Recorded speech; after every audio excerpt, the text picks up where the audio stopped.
Hey, what's up, guys? Awesome back here in our video. Different scenery here in fishing building slash storage building, whatever. I am going to work on getting some baits hung up on the pegboard back here for whenever I do filming here. But this is going to be top 5 baits for the month of February. Now, this is actually going to have a little bit of a spin in it. And what I mean by spin is it's going to be a top affordable ones. Now, I do have one that is pretty expensive, but it doesn't have to be. I will show you a way where it does not have to be expensive. Okay, kick it off. The umbrella rig.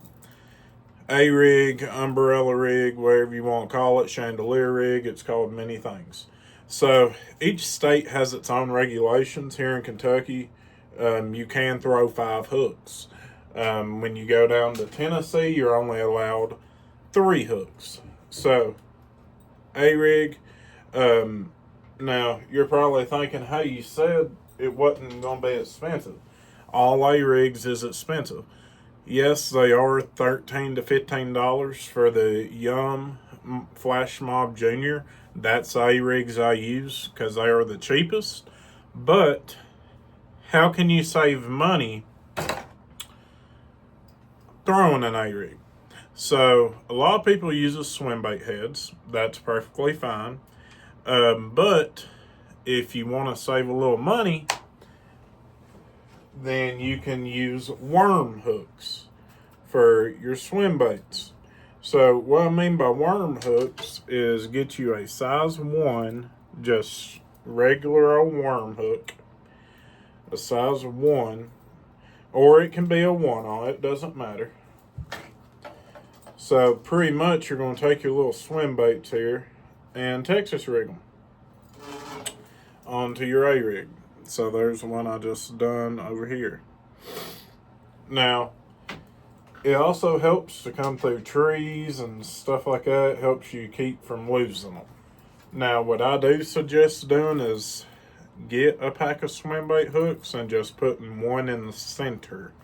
That way you can kind of weight it down a little bit. But if you don't care to spend another $5 and be throwing $20, by all means, throw swim bait heads. Okay, moving on. So that's going to be my number 1 bait for the month of February. My second one has to be a jig. Y'all know I love a jig, guys. I don't care what time of year it is. When in doubt, break the jig out. So it's little portable jigs. I make those. That color has not been released and probably won't be. That's tan, brown, black, and white, black guard, and a 3-tone paint job on the head. So I throw it with a green pumpkin trailer. Now, that's one that I am experimenting with. If I never catch a fish on it, I may release it. But my number 1 jig color is going to be Tennessee orange, orange crush, whatever you want to call it. It's green pumpkin and orange. I do love that color any time of the year. That's a amazing, phenomenal color. Okay. Number 3, gonna be some sort of Ned Rig style bait. Ned Rig classic bait. It don't matter if you're Ned rigging the TRDs, if you're Ned rigging a worm style bait, or if you're taking a traditional trick worm, ripping it in half like that and just using that as a Ned. It works. It don't matter if you got a crawl, a beaver, a TRD that's a Elastic, a Zoom trick worm, cut in half, it don't matter. Cinco cut in half, a Menace style bait, it does not matter. The Ned rig gets it done, folks. So, this right here, portable jig, 1/4 ounce Ned head. And I have that paired on a little 6 cents. It's our minnow deal. I forgot the name of it. But it's juggle minnow. 6 cents juggle minnow. So I was playing around with that. So that's going to be my top 3. Now, a fourth one is going to be some sort of crankbait.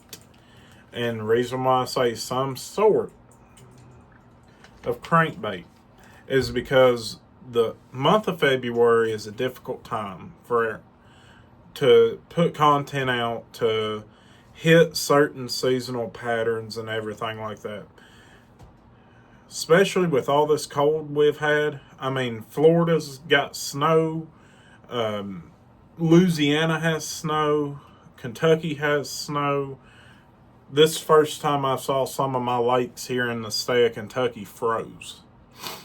So it's a difficult time. And also, say we didn't have all that snow, then typically you watch Florida fishermen. They are topwater fishing. They're getting ready to go on beds. All the way to Texas, they're able to do it, getting ready to go on beds. Up north, you're still ice fishing. Here in Kentucky, Tennessee region, our bass is not really fired up yet, but you can catch a few of them. So it's really difficult to do a top 5. A-rig works everywhere. Ned rig works everywhere. A jig works everywhere.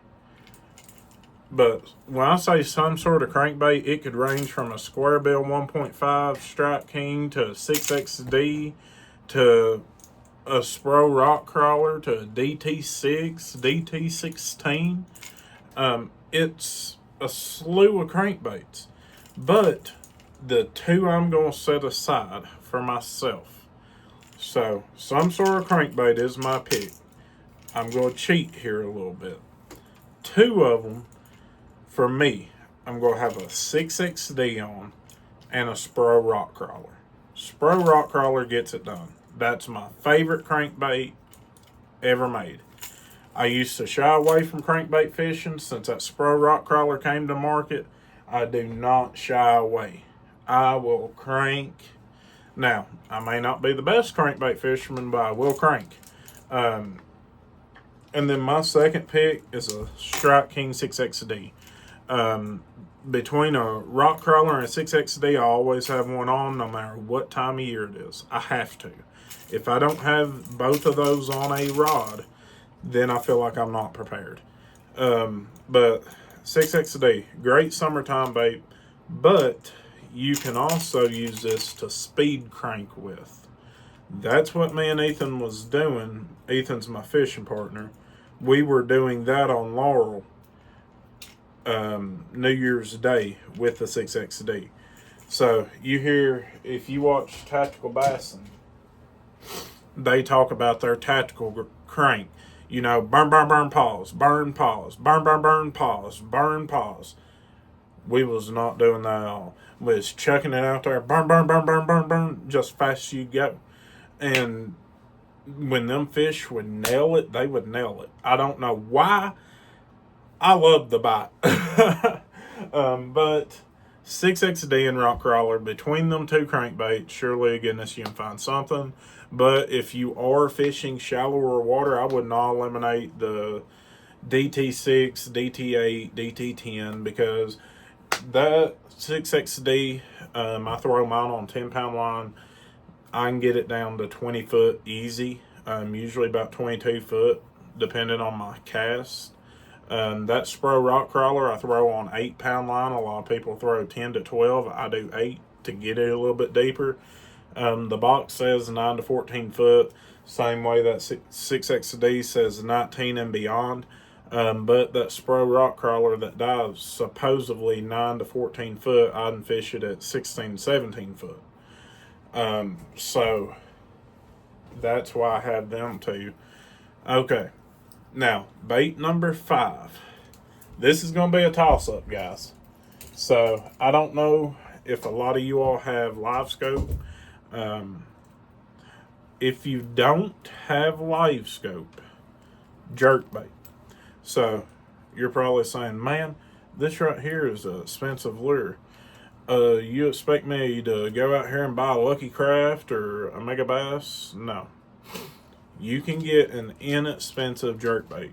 You can get the Rapala Shadow Raps. You can get the Rapala Husky Jerks. You can get the Smithwick Rogues. You can get the Livingston ones. I mean, you can get the Lucky Strike, but a jerkbait. So I prefer a deeper diver. That's us me. So I throw a lot of Mega Bass, I will admit, but that Smithwick Rogue I just showed you will get the job done. Now, say you do have live scope. I'm going to go with a Deminky Vault, or some style of blade bait, some style like a Silver Buddy, Deminky Vault, that sort of thing. This is a Deminky Vault in spot black. I like that one. I don't know why. A lot of people throw them on spinning gear. I don't. I throw it on a bait caster. And really, essentially, what I'm doing with this is chucking it out there about 30 foot, watching it go down, and just yo-yoing it through them. It has action like a lipless crankbait, pretty much, like a red-eye shad. So if you've ever fished a lipless crankbait, you know, you can feel the vibration of it in your rod. That's the same action there. It's us in a different form, I guess you could say. It's a more finesse lipless crankbait. So reason why I say it's more finesse, it don't have the bulkiness. It don't have the big erratic action that a lipless does. It has more of a tight, like, like that action to it. It don't have rattles. So essentially, it's they're picking up on the vibration through their lateral lines, more or less. Okay, so I know I said inexpensive. My opinion of inexpensive is $15 or less. So, say you don't have the money to get a rig, a Spro rock crawler. Say you cannot budget over $10. That's perfectly fine. Here's going to be my top 5 for that. Number 1 is going to be a jig. Jig going to run you about $3. A pack of trailers going to run you about $5 to $6.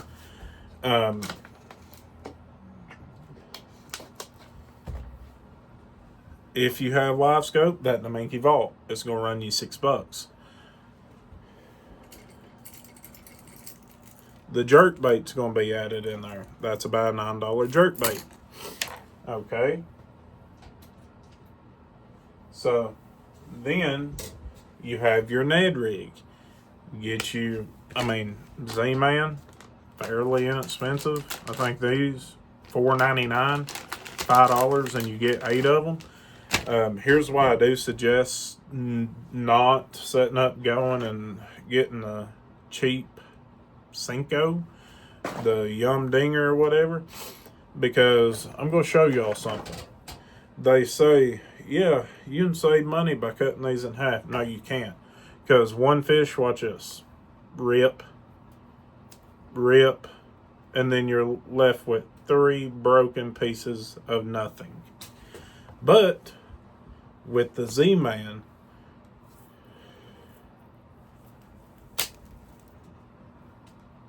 ow, I hurt.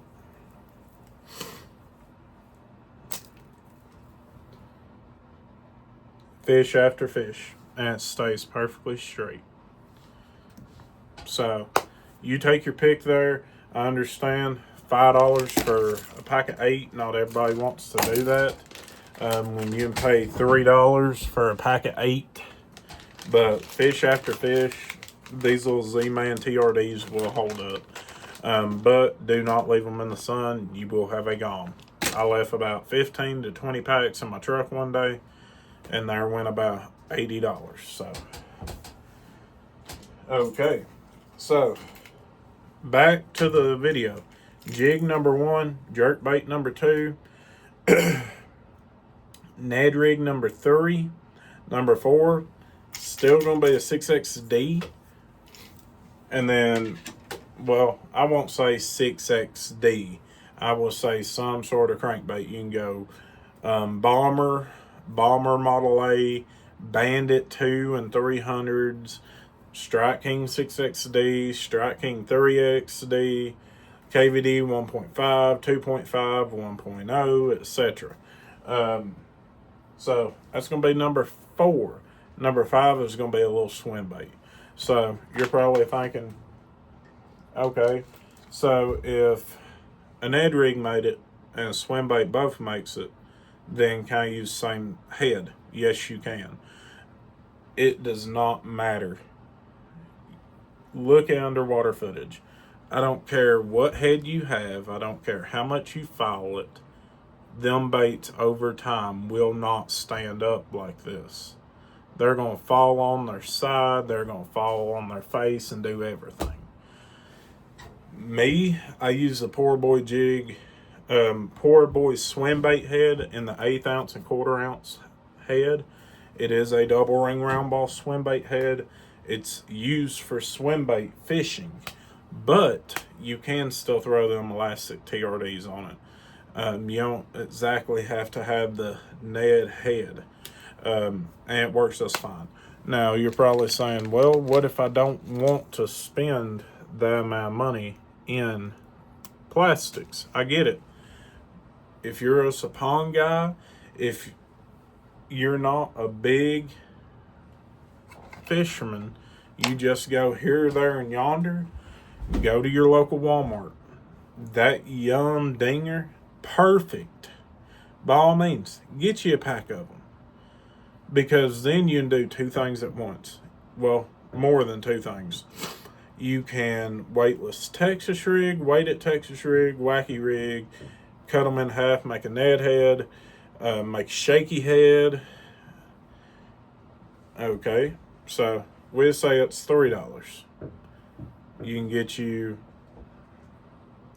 a pack of the Eagle Claw jig heads. They make them in all different colors.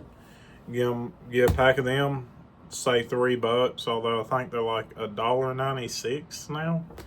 So you're looking at about $5, and then $5 total. And then they do have some of a jerkbait selection. Get the Ozark Trail one. We call that $5. But if it was me, I would go Smithwick Rogue. So we'll say you do go the Smithwick Rogue route, and you're looking at a $10 bill here. So you're $15 deep.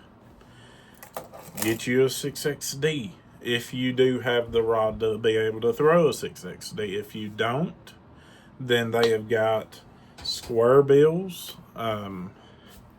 Say another $5. There's $20 right there. Okay, pick you up a pack of the Ozark Trail swim baits. You're $23 deep. 25. We call it 28 counting tax. And if I miss any prices, that's why I skewed it a few dollars. But I'm pretty sure it's going to be about $23 for tax. So that's got you on the water. That's got you pretty much everything you need, because the only thing you're trying to do is see if the spring patterns will hit in February. Here in Kentucky, water temps 42, 44 on Laurel Lake, went yesterday. So, guys, nonetheless, be sure, have a good day. God bless. I hope this video helped. And thank you all. I'm out.